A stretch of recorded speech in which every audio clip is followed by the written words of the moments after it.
बिस्मिल्लाहिर्रहमानिर्रहीम। अस्सलाम वालेकुम नाज़रीन, फरवाज NB न्यूज़ की तरफ से मैं आपका मेज़बान नवाज़ भुट्टो आपकी खिदमत में हाजिर। नाज़रीन, मुतअद्दिद मरतबा सदर आरिफ अलवी साहब की तरफ से इमरान खान को ये कहा गया कि पिछले 7 दिनों के दौरान मुतअद्दिद मरतबा इमरान खान को सदर आरिफ अलवी साहब की तरफ से पैगाम भेजा गया या उनसे फ़ोन पर रब्ता करके उनको कहा गया कि जो मौजूदा इस्टेब्लिशमेंट है या जो चीफ ऑफ आर्मी स्टाफ है इनसे मुतालिक किसी किस्म की हर्जा सराई से गुरेज करें और उनके खिलाफ किसी किस्म की जो बातचीत ना करें और कोई भी जो है उनके खिलाफ मुहिम ना चलाएं और इससे गुरेज करें। तहम इमरान खान बाज नहीं आ रहे थे तो गुज़िश्ता रोज़ सदर की तरफ से बाकायदा सख्ती से खबरदार कर दिया गया है कि अब अगर आप लोगों ने इस्टेब्लिशमेंट से मुतालिक कुछ भी या कोई भी ऐसी सोशल मीडिया पर कैंपेन चलाई या कुछ भी ऐसा मवाद आपने जारी किया तो फिर नताइज के जिम्मेदार आप खुद होंगे। मेरा काम था आपको खबरदार करना और मैं आपको खबरदार कर रहा हूँ कि उसके जो कॉन्सिक्वेंसेस होंगे वो बहुत ख़तरनाक हो सकते हैं, इसलिए आप लोग पीछे हट जाएं। तो नाज़रीन, इस अपना ये सहाफ़ी अंसार अब्बासी साहब उन्होंने आज द न्यूज़ में इस पर एक पूरी स्टोरी की है। तो उसके बाद इमरान खान ने जो इनके अपने अपना व्हाट्सएप ग्रुप्स हैं उसमें जो व्हाट्सएप मैसेजेस करके और सख्ती से अपने रहनुमाओं को और पार्टी रहनुमाओं को और सोशल मीडिया टीम को कहा गया है कि इस मौजूदा आर्मी इस्टेब्लिशमेंट की जो टीम है इससे मुतालिक कोई बात नहीं की जाएगी और नहीं की जाएगी का मतलब नहीं की जाएगी और इस पर जो है वो सख्ती से अमल किया जाएगा। तो नाजरीन, जाहिर है कि अपना इमरान खान ने और इमरान खान की सोशल मीडिया टीम ने बाकायदा एक मुहिम चलाई हुई थी, ऐसी मुहिम की जिसकी वजह से इदारे का वकार बुरी तरह से मजरूह हो रहा है और ये सिलसिला इमरान खान की तरफ से बंद ही नहीं हो रहा। हैरत होती है कि बाजवा साहब जैसे यानी जो है वो उनके जो मोहसिन थे जो उनके जिसका उनके सर पे एक बाप की तरह साया था और मतलब इस वक्त वो अपने इस अमल पर इंतहाई नादिम और पशेमान है।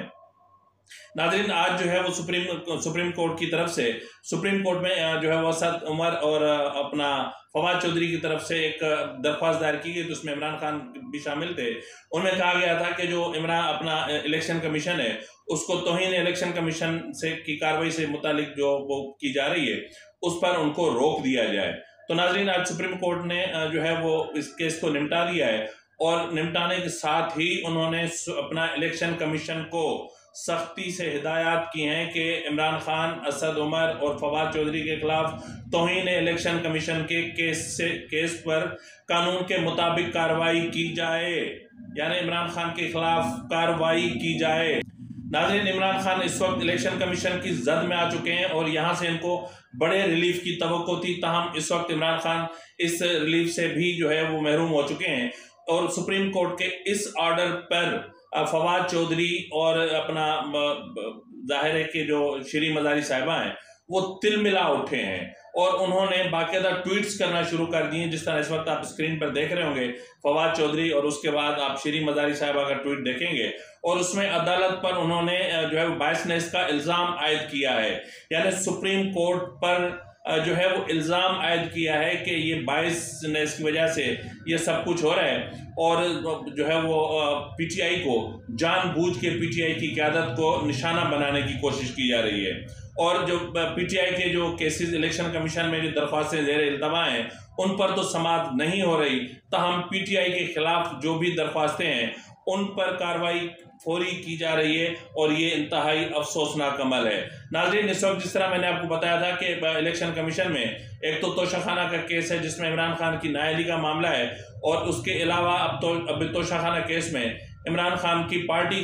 को पार्टी क़यादत से हटाने से मुतालिक 13 दिसंबर को अपना ज़ाहिर है कि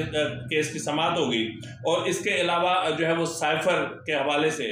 FIA तहकीकात कर रही है। नाज़रीन, जिन केसेस पर हुकूमत को सख्ती से रोका गया था उन तमाम केसेस पर अब मुतल्लिका इदारे FIA, इलेक्शन कमीशन, नेब तमाम इदारे मुतहरिक हो चुके हैं और उन्होंने जो है इमरान खान के खिलाफ कार्रवाई तेज़ कर दी है। तो नाज़रीन, इसके अलावा अब आपको पता है कि इमरान खान कई केसेस में इमरान खान के खिलाफ केसेस हैं, जिस तरह सिर्फ मैंने आपको इलेक्शन कमीशन का बताया कि जिनमें तौहीन election commission, Toshakhana case, illegal foreign funding case और जो है वो नाअहली केस और इस तरह के मुतअद्दिद केसेस जो है वो इलेक्शन कमीशन में ज़ेर इल्तवा हैं, जबकि जो है वो हुकूमत को एक अपना डिक्लेरेशन भी इमरान खान के खिलाफ सुप्रीम कोर्ट को अर्साल करना है, जो इलीगल फॉरेन फंडिंग केस में सुप्रीम को अपना इलेक्शन कमीशन की तरफ से जारी किया गया था। तो नाजरीन, इस वक्त इमरान खान के जो बचने के चांसेस हैं वो कम होते जा रहे हैं और मुझे ऐसा लग रहा है जैसे उन पर किसी साड़ सती का साया है और इमरान खान तेजी से अपने अंजाम की तरफ बढ़ रहे हैं। तो नाजरीन, अगर इमरान मतलब हम ये नहीं चाहते, ठीक है इमरान खान से हम इख्तलाफ होंगे, लेकिन हम ये चाहते हैं कि सियासत में बर्दाश्त होना चाहिए, सियासत में तहम्मुल होना चाहिए, और अदम तहम्मुल या अदम जो है वो बर्दाश्त की वजह से सियासी निज़ाम खराब होता है और सियासी इंतशार जन्म लेता है। तो नाजरीन, इस वक्त तेज़ी से सियासी इंतशार जन्म लेने लगा है और बड़ी बात यह है कि पीटीआई की तरफ से इस वक्त ये भी इल्ज़ाम ऐड किया जा रहा है कि -1 फार्मूले पर तेजी से काम किया जा रहा है। अब नाज़रीन, -1 फार्मूला जो है वो हकीकत है या अफसाना है, ये तो जाहिर है कि पीटीआई की क़यादत ही बेहतर समझ सकती है। ताहम पीटीआई की क़यादत को ये अंदेशा है कि तोशाखाना केस में जिस तरह इमरान खान की चेयरमैनशिप पर पाबंदी आयद कर दी जाएगी, तो इसका मतलब ये है कि ये -1 है। अब अगर उस पर पाबंदी आयद कर दी जाती है तो उनकी जगह पर नया पार्टी चेयरमैन कौन होगा, ये एक जंग पार्टी के अंदर चल रही है और अब देखते हैं कि उसका अंजाम क्या होता है। नाज़रीन, जिस तरह मैंने आपको कहा कि मंसूर अली खान एक बहुत बड़े सहाफ़ी हैं, नामवर सहाफ़ी हैं, उन्होंने जनरल बाजवा से किसी ज़ाहिर है कि उनके सोर्सेज के ज़रिए रब्ता करने की कोशिश की और उन्हें एक क्वेश्चनियर भिजवा दिया, तो उस क्वेश्चनियर के जवाब जो है वो मौसूल हुए हैं। ताहम वो जवाब मंसूर अली खान ने अपने यूट्यूब चैनल पर भी जो है वो उनका जिक्र किया है और वो जिस चैनल से टीवी चैनल से मुंसलिक है वहाँ पर भी उन्होंने इसको ब्रेक किया है। तो नाज़रीन, उसमें हैरानकुन बातें सामने आई हैं। उसमें ज़राए से कहा गया है कि जनरल कमर जावेद का कहना है कि 2018 से के इलेक्शन से पहले हमारी सोच थी कि इमरान खान मुल्क को बचा सकते हैं और इमरान खान के पास अच्छी टीम है और इस वक्त मुल्क जिस तरह तेज़ी से मुआशी तबाही की तरफ जा रहा है उसको बचाने के लिए इमरान खान को लाना ज़रूरी है। ताहम वक्त के साथ हमारा जो मतलब अंदाज़ा था वो गलत हुआ और हमें बहुत अफसोस हुआ कि इमरान खान के पास जो है वो न तो कोई टीम थी, ना ही उसके पास इस मुल्क के मसाइल का कोई हल था और ना ही उनकी जो टीम थी उनमें कोई अहलियत थी। तो मतलब बड़ा हैरान, मतलब हमें तकलीफ भी हुई। जाहिर है कि इसकी वजह से पाकिस्तान 3.5 साल में पाकिस्तान को गज़ब का मुआशी नुकसान पहुंचा और IMF के साथ ताल्लुकात बिगड़ना शुरू हुए और IMF ने पाकिस्तान से मुतालिक अपने मतलब सख्तियाँ मजीद बढ़ा दी और जिसका इस वक्त भी पाकिस्तान को सख्ती से सामना है। नाज़रीन, मैं आपको यहाँ पर यह भी बताता चलूँ कि IMF के साथ जो हमारा प्रोग्राम IMF का प्रोग्राम बहाल हुआ था और हमें पाकिस्तान को यानी IMF प्रोग्राम में शामिल किया गया था, तो उसमें हमारे वजीर ख़जाना अपना इमरान क्या नाम था उसका मिफ्ता इस्माइल का कोई इतना बड़ा कारनामा नहीं था। ये काम जाहिर है कि चीफ ऑफ आर्मी स्टाफ, उस वक्त के chief of army staff general Qamar Javed Bajwa ने जो अमरीकी हुकाम से मामला किए या जो बातचीत की या जिस तरह उनको मनाया, तो वहाँ से पहली किस्त आई और इस वक्त फिर एक मरतबा IMF और पाकिस्तान के ताल्लुकात कशीदा हो चुके हैं और पाकिस्तान, जिस तरह मैं इससे पहले वाले व्लॉग में कह चुका हूँ कि पाकिस्तान IMF की मजीद शराइत को बर्दाश्त करने का मुतहमिल नहीं है। इसी वजह से जो है वो IMF का प्रोग्राम खटाई में पड़ा हुआ है। नाज़रीन, जो है वो ये भी उसमें कहा गया है कि पहली मरतबा हमने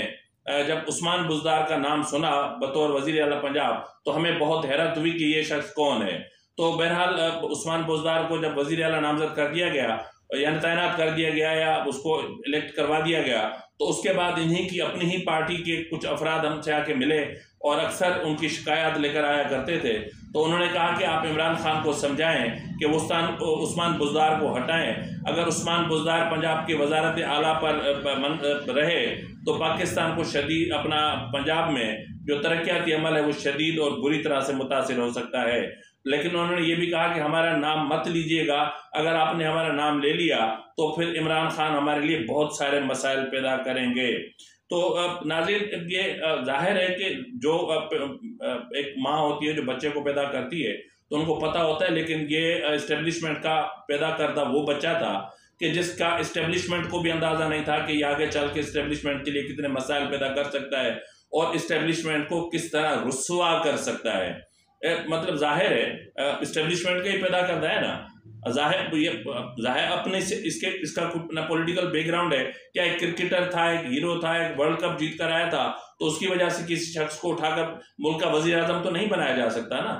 इस तरह तो कई हैं जिन्होंने, अभी एक डॉक्टर है जिसने 29 गोल्ड मेडल हासिल किए हैं, तो उसको भी तो सदर या वजीर आजम बना दिया जाए। अगर इस यही क्राइटेरिया है तो फिर उनको भी बना दिया जाए। नाज़रीन, इसके अलावा अब जो है वो अपना साबिक chief of army staff general Qamar Javed Bajwa की तरफ से कहा गया है कि एक कोर कमांडर्स कॉन्फ्रेंस हुई और उसमें 26 में से 20 कोर कमांडर्स ने वाज़ेह तौर पर अपना मौक़िफ़ देते हुए कहा था कि हमें इमरान खान के साथ नहीं चलना चाहिए, और अगर हम इमरान खान के साथ मजीद चलते हैं तो हमें नुकसान उठाना पड़ेगा। और उसके अलावा नाजरीन जो है वो 20 में से 6 जो अपना थे कोर कमांडर्स थे, उन्होंने उन 6 कोर कमांडर्स ने कहा कि इमरान खान का साथ जारी रखा जाना चाहिए। जाहिर है कि एक जिसको हमने बनाया है या जिसको हमने जो है प्रमोट किया है, तो उसको जो है वो जाहिर है कि हम नहीं छोड़ सकते। नाज़रीन, साबिक chief of army staff general Qamar Javed Bajwa की तरफ से ये भी कहा गया है कि अपना लेफ्टिनेंट जनरल रिटायर्ड फैज़ हमीद के लिए इमरान खान बज़िद थे कि उनको नेक्स्ट आर्मी चीफ बनाया जाए। तो उनको कहा गया कि भाई अगर उनको अपने आर्मी चीफ बनाना है तो उसके लिए ज़रूरी है कि वो कोर कमांडर की जो पोस्ट है या कोर कमांडर भी रहे, क्योंकि ये चीफ ऑफ आर्मी स्टाफ बनने के लिए जो क्राइटेरिया मुकर्रर किया गया है उसमें जो है वो किसी भी लेफ्टिनेंट जनरल के लिए लाजमी है कि वो किसी न किसी कोर की कमांड करता हो या करके आया हो और उसके पास एक्सपीरियंस होना चाहिए। ताहम जो है वो उन्होंने 1 महीने तक, आपको पता है कि इस मामले को इमरान खान ने लटकाए रखा और वो चाहते थे कि अगर उस अपना ये हट गए, अगर फैज़ हमीद को ISI से हटा दिया गया, ISI चीफ के बतौर ISI चीफ नहीं रहते, तो फिर आगे चल के PTI के लिए बहुत सारे मसाइल पैदा होंगे जो बहुत ख़तरनाक हो सकते हैं। तो बिलाखिर वही हुआ कि जो है वो फैज़ हमीद को कोर कमांडर पेशावर तैनात कर दिया गया और नदीम अंजुम साहब को अब अपना ISI चीफ बना दिया गया। तो ISI चीफ बनाए जाने के बाद और उनके कोर कमांडर पेशावर बनाए जाने के बाद मामला कशीदा होते गए और बिलाखिर जो है वो उनका कहना है कि जब ये मामला कशीदा होने लग रहे थे तो उस वक्त अब पहले असद उमर ने, उसके बाद परवेज़ खटक ने राब्ता करते हुए मुझे यानी साबिक chief of army staff general Qamar Javed Bajwa को 2 साल की तोसी की ऑफर की थी। और बाद में फिर जब इमरान खान ईवान सदर में सदर साहब की जो ज़ाहिर है कि सालसी में जो मुलाकात हुई थी और सदर ने जो आइन की संगीन खिलाफ वर्जी करते हुए एक मुंतखब हुकूमत को गिराने की साजिश की, तो उस साजिश के दौरान इमरान खान ने यहाँ तक कह दिया कि वो आपको ताहयात एक्सटेंशन भी दे सकते हैं। तो नाज़रीन, ये इंतहाई हैरानकुन और तकलीफ दे बातें हैं कि उसके अलावा मजीद कहा गया है कि उसी दौरान जब ये मामला कशीदगी की तरफ बढ़ रहे थे तो नवाज शरीफ को अदालतों के रहमो करम पे छोड़ दिया गया था। यानी हमारी तरफ से जिस अदालत में उनके केसेस चल रहे थे और जिसको गाइडलाइन देनी थी और जिसको जो डिक्टेट करना था वो गलती हो चुकी, हम कर चुके थे। तो हम बाद में फिर हमने नवाज शरीफ को अदालतों के रहमो करम पे छोड़ा। नाज़रीन, साबिक chief of army staff general Qamar Javed Bajwa ने यह भी कहा है कि मार्च 2021 में इमरान को बता दिया गया था कि अब उन्हें फौज की सपोर्ट नहीं मिलेगी। उनको जो फौज की सपोर्ट मुसलसल एक इदारे की सपोर्ट हासिल थी और जाहिर है कि एक इदारे की वजह से, फौज की वजह से उनको सुप्रीम कोर्ट की सपोर्ट हासिल थी और हर इदारा इमरान खान की हर गलती को इग्नोर कर रहा था। तो ताहम उन्हें बता दिया गया कि अब उन्हें फौज की सपोर्ट नहीं मिलेगी, अब उन्हें अपने पाँव पे खुद चलना है और अपनी सियासत खुद करनी है। ताहम उसके बावजूद इमरान खान ने कहा कि ठीक है, जो आपका फैसला है मुझे मंजूर है, लेकिन 3 जो है वो मेरी शराइत हैं और मुझे ये 3 काम करके दे दें ताकि मेरे लिए आसानी पैदा हो। नाज़रीन, इमरान खान ने जो 3 शराइत रखी थी उनमें पहला मसला था कि अभी बजट आ रहा है, तो जाहिर है कि मुझे इस बजट की मंजूरी के लिए जो इत्तेहादी जो हमारे ग्रुप्स हैं वो हमसे जाहिर है कि नाराज़ हैं, तो उनको हर सूरत में जो है वो ले आना है ताकि हम बजट पेश कर सकें। और इसके अलावा उन्होंने कहा कि जो EVM का मसला है, ईवीएम मशीन की जो मामला इलेक्शन कमीशन के साथ चल रहे हैं उसमें भी हमें सपोर्ट करें और इलेक्शन कमीशन को कहें कि वो ईवीएम के जरिए ही आइंदा इंतखाबात के अमल को यकीनी बनाए। और तीसरी जो शर्त थी वो ये थी कि IMF के साथ जो हमारे मामला खराब हो गए हैं उनको बेहतर करने में हमारी मदद करें। नाजरीन, इस जो साबिक चीफ ऑफ आर्मी स्टाफ की तरफ से जो मामला या जो मौक़िफ़ सामने आया है उसमें जो बहुत बड़ी बात बताई गई है वो ये बताई गई है कि एक मेस में साबिक chief of army staff general Qamar Javed Bajwa और मौजूदा अपना ISI चीफ नदीम अंजुम साहब की मुलाकात हुई। आसिफ जरदारी, शहबाज शरीफ, मौलाना फजल रहमान और बिलावल भुट्टो जरदारी से ये उस वक्त मुलाकात हुई जब तहरीक अदम एतमाद कौमी असेंबली में पेश की जा चुकी थी और इमरान खान का आर्मी चीफ पर दबाव था कि किसी भी तरीके से ये तहरीक अदम एतमाद वापस की जाए या उनको बोलेंगे वो तहरीक अदम एतमाद वापस ले लें, मैं असेंबली तहलील कर देता हूँ और मैं आम इंतखाबात का ऐलान कर देता हूँ। तो जब कमर जावेद बाजवा ने इस मीटिंग में इन पर दबाव बढ़ाने की कोशिश की तो हैरानकुन तौर पर बिलावल भुट्टो जरदारी जो है वो भड़क उठे और उनकी और जनरल कमर जावेद बाजवा के दरमियान तल्ख कलामी हुई और बिलावल भुट्टो जरदारी ने उस वक्त के chief of army staff general Qamar Javed Bajwa से कहा कि आप अपनी आईनी हदूद किरास कर रहे हैं। जनरल साहब, आप अपनी आईनी हदूद किरास कर रहे हैं, आप अपनी आईनी हदूद में रहें और हमें अपना काम करने दें, अदरवाइज हम पब्लिक में चले जाएंगे। आपके इस मौक़िफ़ को लेकर हम अवाम में जाएंगे और फिर फैसला अवाम करेंगे। तो उसके बाद ISI चीफ नदीम अंजुम साहब ने कमर जावेद बाजवा साहब से कहा कि हमारा काम जिस हद तक था हमने कर दिया, अब ये जाने इमरान खान जाने, इनका काम जाने, अब हमें बीच में नहीं पड़ना चाहिए क्योंकि अगर हम बीच में आए तो फिर जो है वो मामला खराब हो सकते हैं। नाज़रीन, साबिक चीफ ऑफ आर्मी स्टाफ की तरफ से पाकिस्तान और सऊदी अरब के जो ताल्लुकात खराब हुए हैं उससे मुतालिक भी इंकशाफात सामने आए हैं। यानी उसमें अब साबिक chief of army staff general Qamar Javed Bajwa ने कहा है कि इमरान खान ने तुर्की के दौरे के दौरान वहाँ एक स्पीच दी थी। यानी अपनी जो उसने वहाँ तकरीब, आपको पता है कि वो जब बोलते हैं तो होते तो वैसे ही टुनारी में, उनका दिमाग तो वैसे ही खुश्क है, उसको क्या पता कि सफारतकारी क्या होती है और किस किस जगह किस मकाम पे मुझे क्या बोलना है। जिस तरह अभी आपने देखा 26 नवंबर को इमरान खान रावलपिंडी गए थे, अपना लूला लंगड़ा लॉन्ग मार्च लेकर पिंडी पहुंचे और लंगड़ाता हुआ लॉन्ग मार्च जब पिंडी पहुंचा तो ये लंगड़ा लॉन्ग मार्च हुकूमत से इंतखाबात की तारीख लेने गया था। लेकिन बदकिस्मती ये है कि वहाँ जो उनके अपने साथी थे वो इमरान खान के इस ऐलान पे परेशान हो गए जब इमरान खान ने खैबर पख्तूनख्वा और पंजाब असेंबली की तहलील का ऐलान कर दिया और वो ऐलान इस वक्त इमरान खान के गले में हड्डी बन के अटका हुआ है। तो नाज़रीन, इमरान खान इस वक्त चारों तरफ से फंस चुके हैं,